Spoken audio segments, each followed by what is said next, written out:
Hey, everybody, welcome to the very first emergency podcast of the free agency period. The Minnesota Vikings have signed Aaron Jones to a 2 year, $20 million contract with $13 million guaranteed. So, Aaron Jones returns to the Vikings backfield. And here's what I want to do.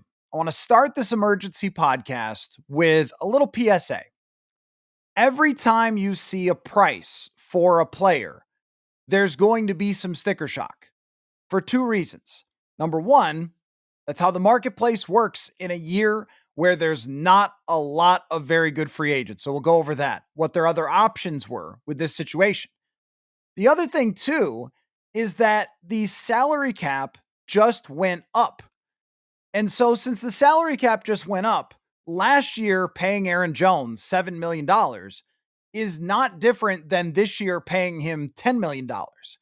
So 2 years, $20 million with $13 million guaranteed is also essentially a 1 year contract because $13 million in fully guaranteed is more like 1 year contract type of money. So if he does not play well next year and they need to move off of him, that's not a lot to be able to move off of and deal with in dead cap space. So it's essentially more of a 1 year contract unless he plays well, and then it will be a 2 year contract for $10 million.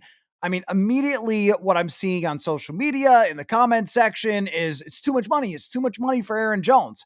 Well, last year, Aaron Jones was the ninth best running back in terms of rushing yards in the league, averaged 4.6 yards per carry, caught 51 passes, and played too much. I think we all would agree that Aaron Jones was on the field more than he should have been last year. It was one of his highest usage seasons that he's ever had. But when you look at in comparison in the free agent market for running backs, and I think that we can agree that even though this is a really good class in the draft, that if you're planning on picking, say, a guard or a defensive tackle in the first round, and then you have to wait until either trading down or wait until the third round to draft a running back, asking that player to come right in and play every snap for the Vikings would have been too much for anybody to ask. If you're drafting RJ Harvey in the third round or something, and then, hey, you're the guy, you don't get anybody else to be paired with. Now, if the Vikings do draft a running back, they'll be able to pair them with Aaron Jones. So knowing that the Vikings were going to need a veteran running back to go along with likely drafting one, if you look around at the free agent market, here's the other options. The other options would be Rico Dowdle, who has never really played before last year and barely went over 1,000 yards, but not a bad option, but not proven outside of the 1 year. You have Najee Harris, who is going to end up making more money than this, and he has not been a great running back. I think that there's more upside for Najee Harris in the future if he's not playing with a team that never passes the football or passes it successfully. But even then, Najee Harris has 4 years of him being just okay and not a great running back. And he's going to get paid probably a lot of money. So do you want to pay Najee Harris a ton of money? Not exactly. Do you want to pay Rico Dowdle about the same or more than this? Maybe, but does he have the all-around game that Aaron Jones has? They threw the ball to Aaron Jones a lot last year. Does he have the experience? Does he have the locker room stuff? So maybe they decided, or maybe Dowdle's got other plans to stay with the Cowboys, or maybe they decided that that wasn't somebody that they wanted to go after because he really only has 1 season of playing in the NFL. The next guy who is available in free agency after those three, after Aaron Jones, Najee Harris, and Rico Dowdle, is J.K. Dobbins, who has been injured and who played about 50% of the snaps last year, was pretty good and has some explosiveness, but is still a wild card because of the injury that he had in the past that was very serious and does not have a big sample size of playing all that well either. So those are your only options. You start talking about the rest of the class and it's, well, this guy's kind of a scat back, free agent class. I mean, this guy's a scat back. This guy was good 2-3 years ago, but he's not that good anymore. And they know exactly what Aaron Jones can do. I think they know exactly how much weight they have to take off of Aaron Jones's shoulders for next season.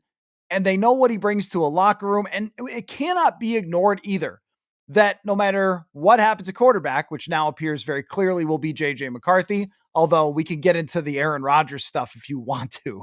We certainly can get into the Aaron Rodgers stuff eventually because I'm thinking that it's going to be kind of high comedy in a few days. But with Aaron Jones, they throw the ball a lot in Minnesota. And for Aaron Jones last year to have 51 catches, he was used on crossing routes. He was used underneath. He was used on screens. He's somebody that can do a lot of things.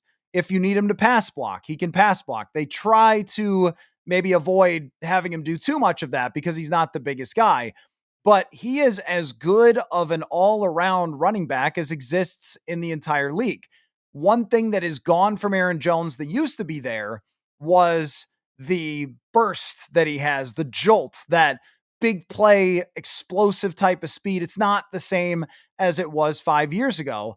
But in terms of being a very effective, solid quality running back, that's what he was last year.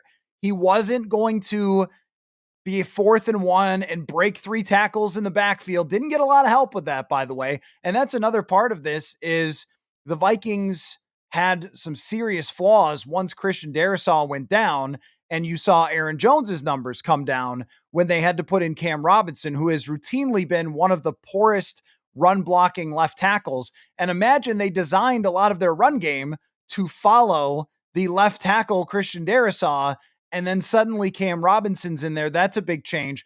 At right guard, Ed Ingram started the season. He is a more physical run blocker than Dalton Reisner, but he was so much of a liability that they had to bench him. So the line got worse significantly as the season went along and Aaron Jones's play went down.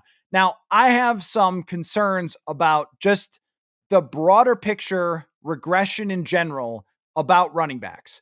So last year, just for example, and I know this is injury related, but that's kind of how it goes.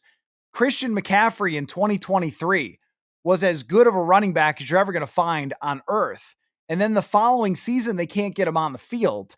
That happens kind of a lot in the NFL as running backs get older. And that's my biggest concern about this move. It's not the dollars, because I just implore you, when it comes to everybody saying this is too much, it's too steep, just go look at the percentage of the salary cap that 13 million guaranteed or 10 million per year takes up. And I would also be surprised if it's even structured to have a $10 million cap hit. It probably won't, because that's just how the Vikings tend to do business. And 13 million guaranteed is the number that really matters. And as far as him being injury prone, I mean, yeah, the injuries are a concern.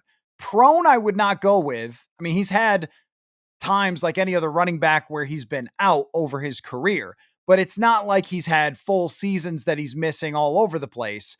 It's more that he's been banged up a lot, and he was banged up at times last year. It is a legitimate concern that age and the workload that Aaron Jones had last year, when you re-sign him and bring him back and look for the same results. So that's the main question for the Vikings in signing Aaron Jones is, are you looking for the same results? So I just think when we talk about his injury history, it really, for this position and this age, and the way that the Vikings kept him on the field for the whole season last year, I'm not saying it's not a factor. It is a factor. Age is a factor. Workload is a factor, all of that. But I think for the position, he has a pretty good record of being on the field. It's just that if you're asking Aaron Jones to play, how many ever snaps he had last year? I don't know. Was it 800 snaps or something? It was over 250 carries or in that ballpark. I actually have this right here. Why am I guessing? He had last year 255 carries and 51 catches. Like, that's a lot. That is a lot of workload for Aaron Jones. That's the big concern. It's not the money to me, because the money is only 13 million guaranteed. And that is where we are these days. I mean, think about it this way. If you want to make a comparison for $10 million a year, the Los Angeles Rams just signed Tutu Atwell for a $10 million contract. Tutu Atwell is a 30 catch wide receiver who's been a bust for the Rams. So at the wide receiver position, you're getting for $10 million a guy who's at the back end of your roster. For $10 million, you get Aaron Jones, who plays a big role in the receiving game and has been a well above average running back for his career.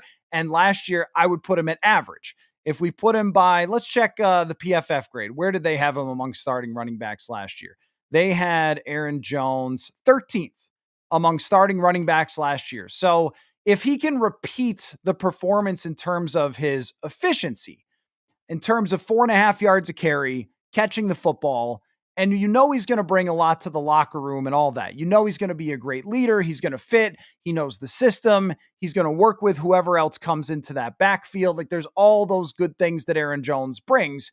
And if he ends up with 160 carries next year for 800, don't test my math here, 825 yards, 160 carries, 825 yards, and he catches 40 passes for the amount of money that they're giving him. That's good production.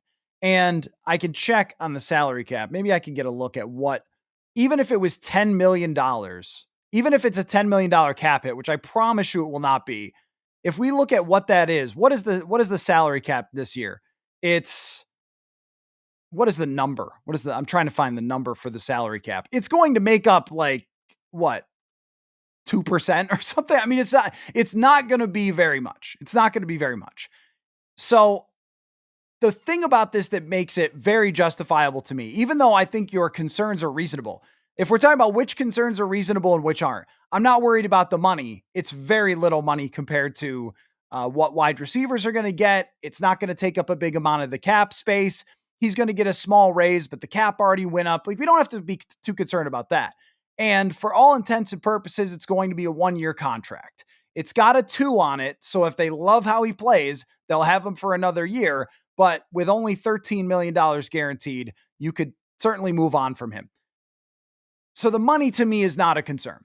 The workload from last year, the amount of times that he was banged up, the amount of work that they gave him, 250 carries was his second highest ever. And in his 30s, that is a reasonable concern. So if you're saying, hey, I don't like this Aaron Jones move because he had so much work last year, so many receptions, so many pass blocking reps, so many handoffs, so many times that he was kind of limping off the field, that I'm concerned that is going to be a problem going forward. I would tend to agree with you that as a enjoyer of the analytics and the numbers and all those things, I can't tell you, oh yeah, 30-plus-year-old running back who just is coming off of a huge year workload, it'll be fine. I can't tell you that because the numbers are just not very nice when it comes to that historically. And I wrote about this in my Future of the Vikings series when I went over the running back options. And I looked at how many running backs were able to gain even 800 yards at this age. It's not many. It was like Adrian Peterson, Frank Gore, super randomly Raheem Mostert. Like there just was not very many running backs at this age that were able to produce. So you are making somewhat of a bet on an outlier, which was already an outlier last year. So you can see where this does become dicey. And if it was more money, I would be more concerned. It's it's less money. And I think the key to this is 2 things about bringing back Aaron Jones. Number 1 is when we look over, if you say, man, I don't like this move, don't like bringing Aaron Jones back, you got to tell me who else you were bringing in. What other running back were you interested in signing as opposed to Aaron Jones? Because I think we can all agree that if the Vikings spent the 24th overall pick on a running back, it better be Ashton Genty falling down the board. It better be somebody who's unbelievable. It can't just be, well, this running back's pretty good, spend 24 on him. In the draft, they're going to have to spend their first round pick either at guard or defensive tackle. And Cam Akers is a try. That's a try. You're also suggesting if you say Cam Akers, a guy who tore both Achilles. So I think that Aaron Jones has way less injury risk than someone who tore both Achilles and has missed 2 full seasons. Aaron Jones, has he missed 1 full season his entire career? I don't think he has, or at least not in a really long time. and last year played every single game. So I can't buy Cam Akers. Khalil Herbert was good a couple years ago. J.K. Dobbins, didn't he have the Achilles injury? Rico Dowdle is 1 year of playing well. I mean, that to me is not a great bet. Najee Harris, you pay way too much. Like all those things. I mean, you guys who want Akers re-signed. I mean, can Cam Akers run the ball 150 times? Like, I don't even know. I like Cam Akers a lot. I think he's a warrior the way that he came back. But if that's your bet, like that to me is, are you trying to save like $5 million to make a much worse bet on Cam Akers? And he didn't look to me over the last 2 years like anything more than just a contributing running back. So if you are looking for somebody who could have to be the guy, I don't know that Akers is the one. You're some of the comments, who cares about torn Achilles? Who cares about torn Achilles is a pretty bold statement. I mean, come on. Like, that's pretty serious if a main part of this concern is Aaron Jones. I mean, that to me is absolutely wild. Like, that you just don't have a better option. If the best thing that you guys are coming back with, Jordan Mason is an RFA, so he's not a free agent. He's a restricted free agent, which means if you make an offer, his team's going to match it. The same with Jaylen Warren. So if you're telling me that Aaron Jones is not a better option than or is a worse option than Cam Akers, that's bizarre to me, than Khalil Herbert, than J.K. Dobbins, who's also had injuries. Like, I think those are arguments that don't really hold up very well. I mean, show it to me. Show me how it's going to be a better option for not that much money for Aaron Jones. And that's where we're really going to have to work on this throughout the next half hour or so as we break this down, is it's just not that much money. I will Google it for you. What is the salary cap, NFL salary cap, the exact number for this year, 2025? It is $279.2 million. So let's just assume that Aaron Jones's cap hit is not going to be $10 million. But even if it is, 10 divided by 279, is that how you do that? 3.5% of the cap. I'm not really concerned about 3.5% of the cap. And it's not even going to make up that this year by the way they're going to structure it. That's just not much. Maybe Omarion Hampton is the guy, but here is the other part of it, is they do have to draft someone. I completely agree with any of you who says Quinshon Judkins, Ryan wants Cam Scatteraboo. Okay, perfect. That is the plan that they should have in place. They should not have a plan in the backfield where you're talking about having Aaron Jones do this again. And I don't think that the money is reflective of that, because we just saw like Saquon Barkley reset the market. And what did he make in his new deal? $20 million per year. So if you're talking about half of what the top of the market is, yet his workload was extremely high for last year, I think the contract really strongly suggests that they are not planning on having Aaron Jones carry the ball 250 times. So if the plan is you have a proven running back who has already bucked the age trend, who knows your offense, who can catch the ball, is good out of the backfield, is more of a smart runner and a tough runner than he is blazing speed for his entire career. You go back, what did he run? Did he run a 4.5 40 or something? He was at UTEP. I mean, my goodness, like, we're not talking about a first round draft pick who only ever did this based on his speed. It's always been vision. It's always been tackle breaking, toughness, his ability to find a little bit of space where there isn't any. And if you look at last year, 4.5 yards a carry is very solid for Aaron Jones.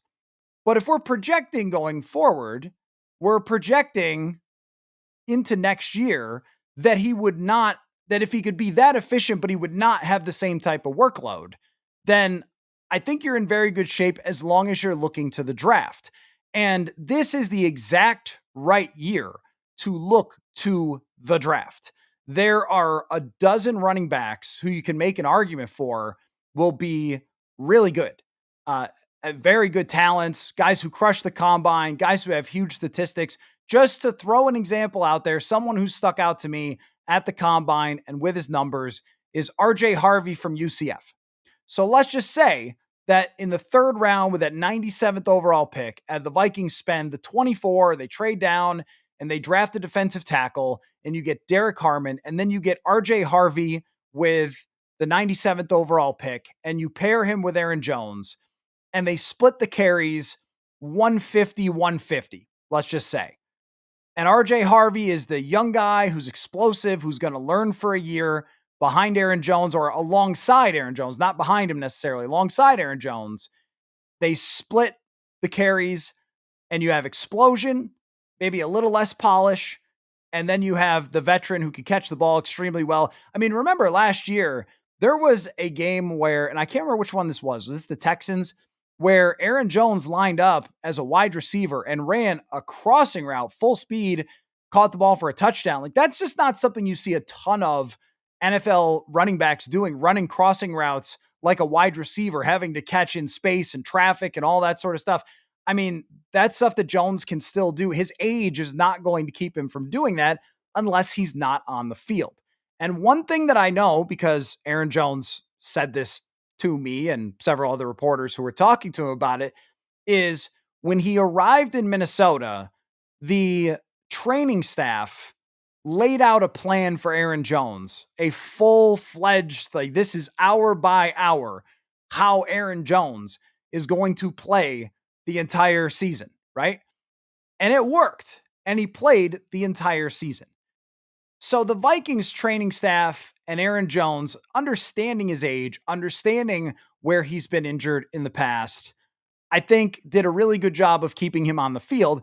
They just asked too much of him last year, and it started to fade at the end of the year, along with the quality of the run blocking of the offensive line, which is another part of this as well. That as the Vikings go into free agency tomorrow, which, by the way, real quick, free agency special tomorrow. All right. So I'm going to have two different shows tomorrow. There's going to be an early show when free agency opens for a couple hours, and then there's going to be a night show. So if you're enjoying this live emergency podcast, well, there's going to be a lot more of it tomorrow, breaking down all the moves. So I'm not going to give every single free agency opinion now before everything changes tomorrow. But my expectation for tomorrow is that there will be some new fat guys, and that the Vikings are going to put an emphasis on improving their run blocking, because a part of Aaron Jones's stats last year probably would have been better. I might be able to look this up, but when Aaron Jones was running in short yardage, there was a stat that Ben Gessling of the Star Tribune had. It was absolutely crazy, where it was like Aaron Jones got hit in the backfield on 50% of his runs that were on third or fourth down in two or less, or something like that, or goal line or whatever.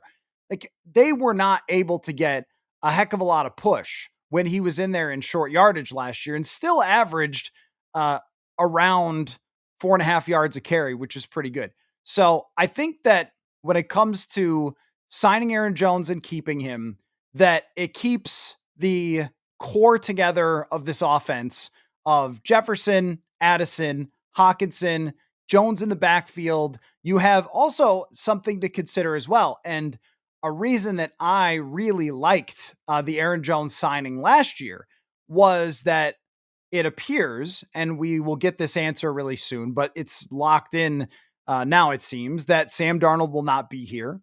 And I am not buying the idea that Aaron Rodgers will be the quarterback. I'm pretty sure it's going to be JJ McCarthy. Hot take. It's going to be JJ McCarthy, the guy they drafted 10th overall. But yeah, Aaron Rodgers doing a great job of pushing his own name to Minnesota from behind the scenes. But Aaron Jones having the experience that he has and the leadership that he has, when you say leadership, it's like, well, what does that even really mean? But somebody who's a calming voice, somebody who's a great communicator, someone who knows football incredibly, incredibly well, with a young quarterback who is just taking the reins of a veteran team. I think that having him in the backfield is a great thing with somebody who is that kind of leader and someone who has that much knowledge and football IQ. So there's always going to be things. And for the Vikings, we also have to consider this, that every signing they make going forward, or even in the recent past, there is always a focus on the culture that someone's going to be a part of. And we know that Kevin O'Connell and culture are synonymous. They're enormous. Look at the NFLPA survey, number 2 team in the league, A+ grade for the head coach. And part of that is being able to bring in the type of players who can be leaders and carry out the message of the head coach.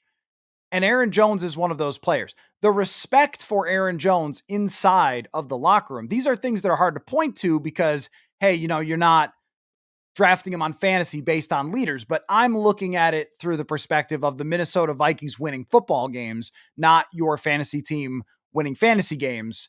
So when it comes to that type of impact that one person can have, one character person, I think it's enormous. And we saw it last year with Aaron Jones. So you have to add that as part of it. And I'll say again, for those just joining, we've got a huge crowd here for an emergency podcast. I could tell how excited you guys are for free agency and moves and things happening, which is really cool because tomorrow all hell breaks loose and I'll be on here all day. So it'll be a really fun opening of free agency, especially now that we all know the Vikings are going to have a ridiculous amount of cap space to go out and make moves. They've got a lot of holes. They're going to be extremely active in bringing in players. But the point about Aaron Jones and the money is that if you look at what he made last year and where the salary cap was, and then you look at what he's going to make this year and where the salary cap is, it's basically the same. And that's only if we're using average annual value, which the Vikings are not going to structure a contract out to have, oh, it's 20 million over 2 years. It's exactly 10 million. That's not how they're going to do it. It'll be less than that. So for me, this is not a huge investment for someone who brings a lot to the table. And throughout history, we have a lot of things that we look at. And to go back to the analytics point, we have a lot of things that we look at through the lens of, well, this is what the bigger picture says. Just to the stream. Oh, tomorrow the stream is going to start at 11 Central, I believe is the beginning of free agency. So I'm going to have my NFL Network TV over here, and I'm going to have my social media up there, and I'm going to have the phone here, and hopefully get a few friends in. Dane Mizutani has agreed. So, but just to circle back, the point being that there's a lot of big picture stuff. Just for example, like don't shoot mid-range shots. Like that's bad in basketball. And that's absolutely true. But, a couple of years ago, Chris Paul and the Suns went to the finals and he took a lot of mid-range shots because he was the exception to that rule. He was efficient when he did it. It's not efficient all the time. And I think about the same with Aaron Jones, where if you look at the way he performed last year, and there's a number of running backs throughout history who have been good contributors into their 30s, whether it was Tiki Barber a few years ago, Frank Gore continued to be a good running back. He's probably the best example of this. I know he was bigger, but still he's a good example of somebody who continued to bring a lot to a football team. But they're paying him not like a running back who is Saquon Barkley. They're not going to sign this contract with somebody who is the guy and here's all the money and it's a huge contract and everything else. That is not what this contract is for Aaron Jones. This is so much more of a contract that's reflective of, we want you back. We want you in our building. We want you to run less than 200 times. We want you to catch passes out of the backfield. And we want you to mentor a younger running back. That's what this reads to me in this contract. It's what I would have expected if Jones was coming back. And if you go out and you sign somebody who you don't know, Rico Dowdle, for example, maybe based on 1 year, he could come and bring most of the same stuff, though I don't think he catches passes like Aaron Jones, and that's going to be a big part of it. I don't know how he pass protects. Or J.K. Dobbins, with his injury history, he's a little more explosive than Aaron Jones, but if you look at his success rate, it was not that great in comparison, and he's got the injury history as well. And so a lot of the running backs you're talking about in free agency, I think we all can agree that you can't draft someone with the 97th overall pick at running back and just be like, you're the guy. Like RB1, my friend. I mean, that's not very good. And no, 903i, it's not a $20 million mentor. And we need to not focus on the 20 million anyway. It's really 13 million guaranteed is always the number to look at. And so that's more like a contract that's 6.5 million over the 2 years. And 13 million guaranteed is a they can get out of it after 1 year. It's not that he's just a mentor. Last year, he was, what did I say? 13th PFF grade and ninth in total rushing yardage. Where was he? I can look this up in terms of running backs, in terms of receiving. He had to be one of the better receiving running backs in the league, wasn't he? He had to be. There was not a lot of running backs last year that put up huge numbers. It's loading. I'll tell you when it shows up. There's not a lot of running backs who were legitimate threats in the receiving game, and he was. This is somebody who can still add a lot to your offense, and I think can be a little bit better in certain circumstances if he has better blocking. That's really part of this too. That they're okay. So he was eighth in receptions with 51, and he was seventh in receiving yards. That's a lot. I mean, that's a lot of contribution. And just take this player and put him at a different position where they pay more for it. Take the value of this player, what that brings, and put him at wide receiver, put him at corner, put him at edge rusher. I mean, those guys, the equivalent to an Aaron Jones, the somewhat risky, but is coming off a really good year at any other position, is blowing this contract out of the water. It's not, it wouldn't even be close because there's going to be so much attention on a very few number of free agents that can actually contribute. So just to give the bigger picture here, and then I could give a couple other opinions on some things that have been out there. And we can, talk about that for a bit, but the bigger picture on Aaron Jones is I don't think that this contract will restrict them from doing anything. I think that there is some risk involved in bringing back someone who carried the ball so many times. However, the Vikings and their training staff did have a plan for him that worked. And the Vikings do have Aaron Jones's medical information. There's something I think of a lot with going outside and signing free agents who are older or have injuries, and everybody loves big names. But if a team is letting an older player go, that means that they know how much that player has been banged up, right? If it's somebody who's good. So the Vikings must be confident in where Aaron Jones's body came out of 2024. And even though he was not quite the same in the second half, it wasn't like he became abominable. I looked at this not too long ago. I think he averaged like 4.3 yards per carry in the second half and 4.8 in the first half of the season. It wasn't a massive change, and I think some of that could certainly be attributed to the offensive line. But the only way that I would really co-sign the move and say, all right, perfect, good job, is if they come away with a draft pick as well at the running back position. This could require trading back. It could require taking somebody in the third. Maybe they do move back. It would be great for them to pair someone like Travion Henderson if he falls, or Quinshon Judkins, both guys from Ohio State I've been very impressed with.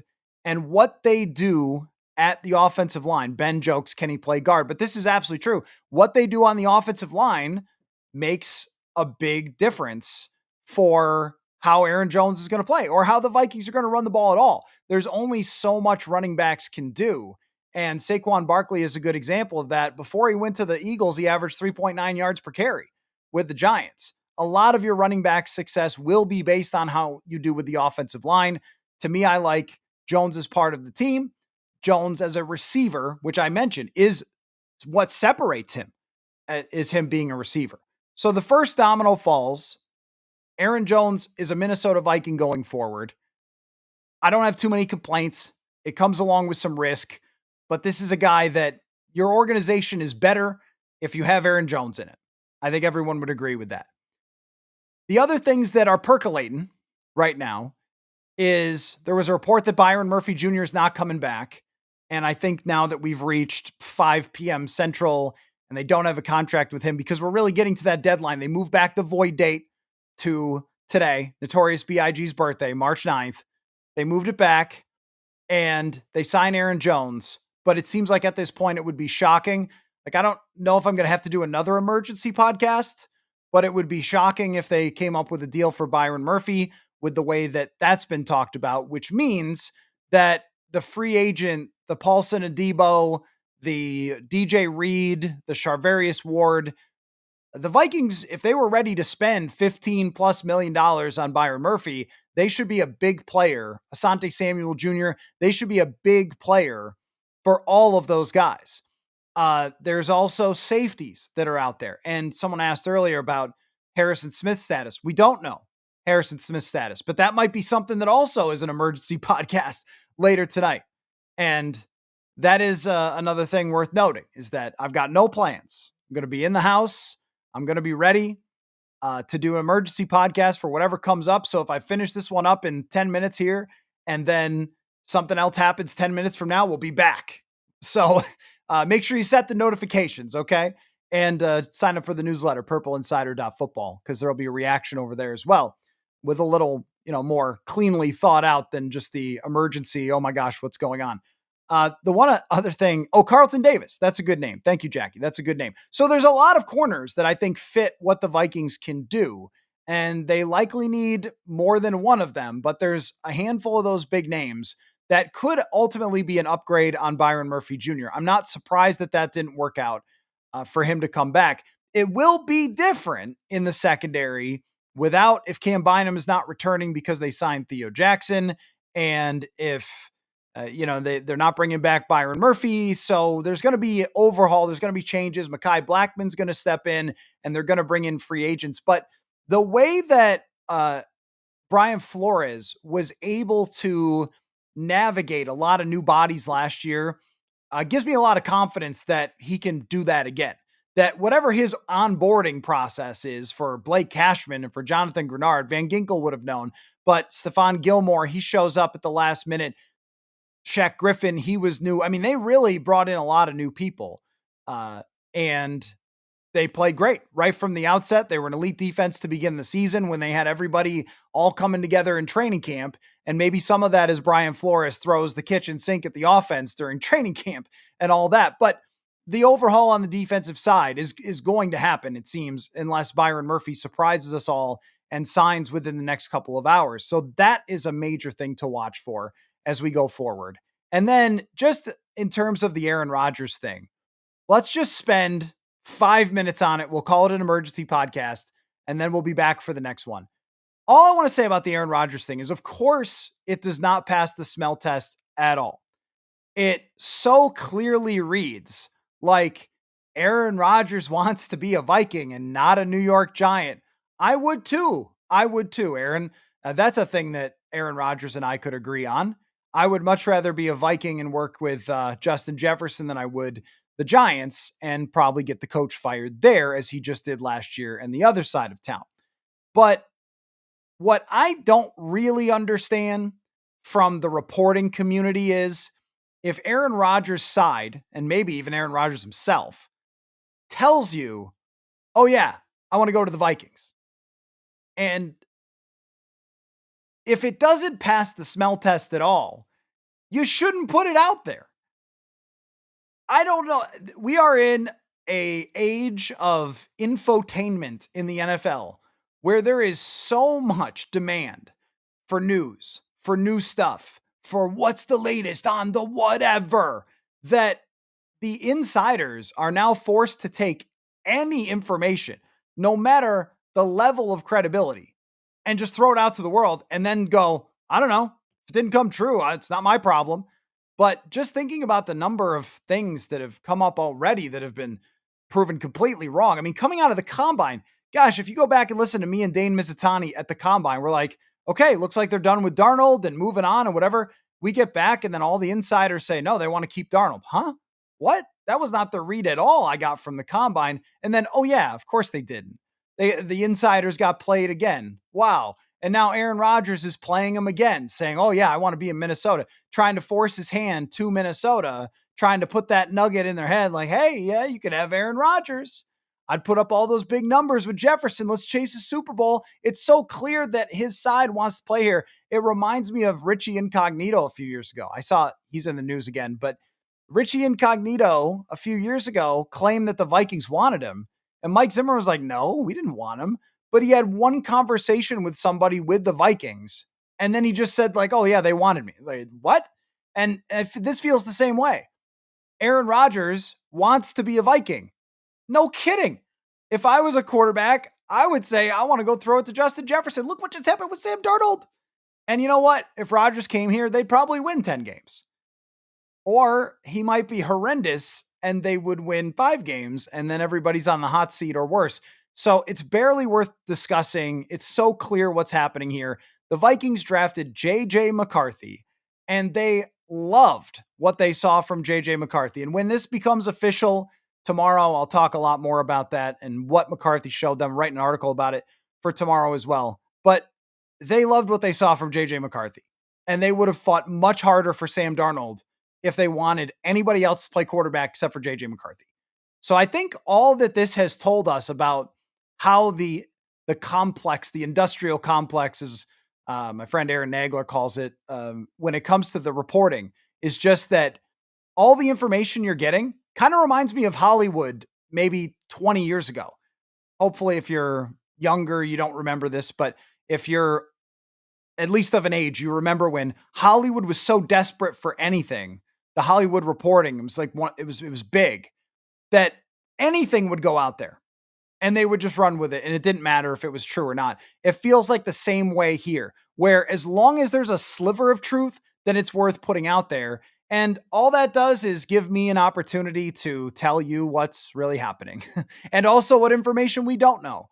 You know, we were not in the room for their conversations with Darnold. So we don't know exactly how that went on.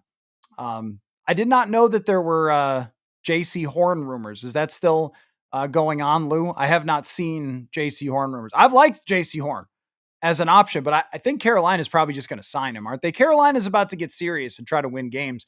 They're in on DK Metcalf, I saw today, so they shouldn't be trading away really good players. But as far as the Vikings go, they also can't trade for anything.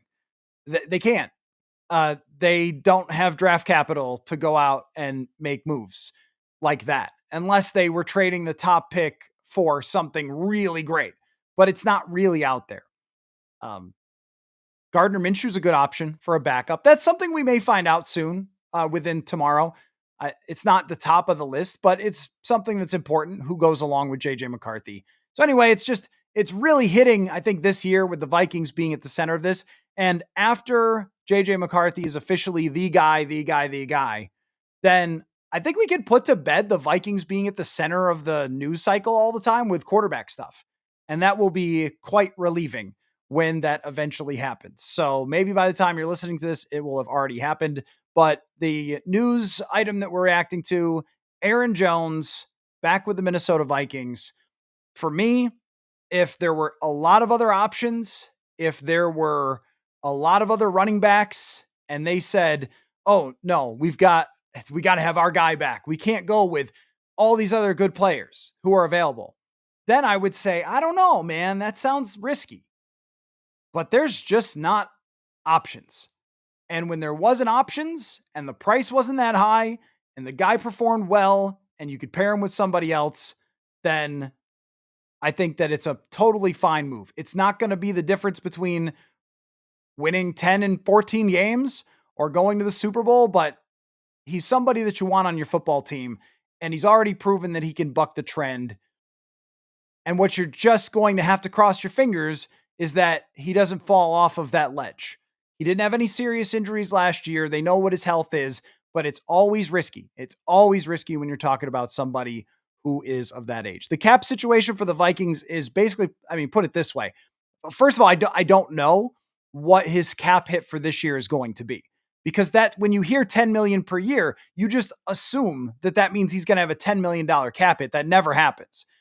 If it were me, if it were me guessing, I would say it probably ends up being like 4, and they'll spread it out over the 2 years. And then if they have to restructure to keep him around, they'll do that. This is the cap game that they always play, right? So it is not going to be $10 million. So essentially there's nothing really to think about here. when it comes to the salary cap. I think they had $62 million in cap space. So depending on the structure of this, they might have 57. I mean, that's the point about the cap. I'm telling you, we're going to have to recalibrate our brains because every single player you see who gets signed, you're going to go, oh my gosh, they gave this player that. Like, yet that's where we're at now.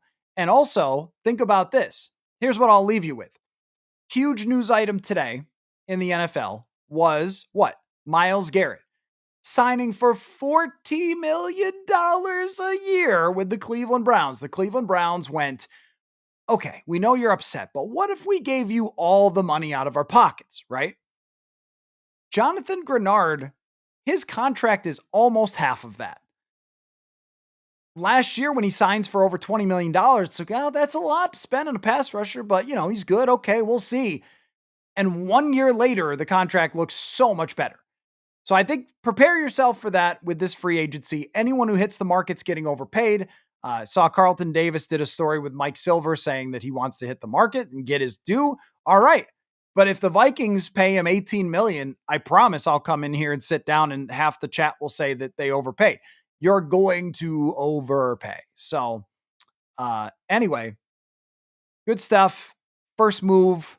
Lots more to go when it comes to even the backfield in the draft. We'll be keeping a close eye on that. Make sure you check out the newsletter, purpleinsider.football. Going to have something on JJ McCarthy, something reacting to this Aaron Jones news, and lots of free agency analysis. And remember, on Monday, 11 o'clock Central is when I'm going to go live with the beginning of free agency. Do a couple of hours to get those first big moves and react to them. And then later on in the evening, I will do a second free agency reaction show. And that will be a lot of fun. So thanks everybody for popping in here on Sunday afternoon. Very exciting to get some news before all the news comes. And if there's anything else that breaks tonight, we're still kind of waiting on the Harrison Smith thing. They could always pull a last second extension with a Cam Bynum or a Byron Murphy Jr. or somebody else. So if anything big happens, I will be staying right here. I am planted in the house. I'm not moving, so I can be ready for any and all breaking news. So thanks everybody for checking in and watching, and we'll keep you up to date. Very soon, I'm sure we'll see each other again. So thanks everybody. Football.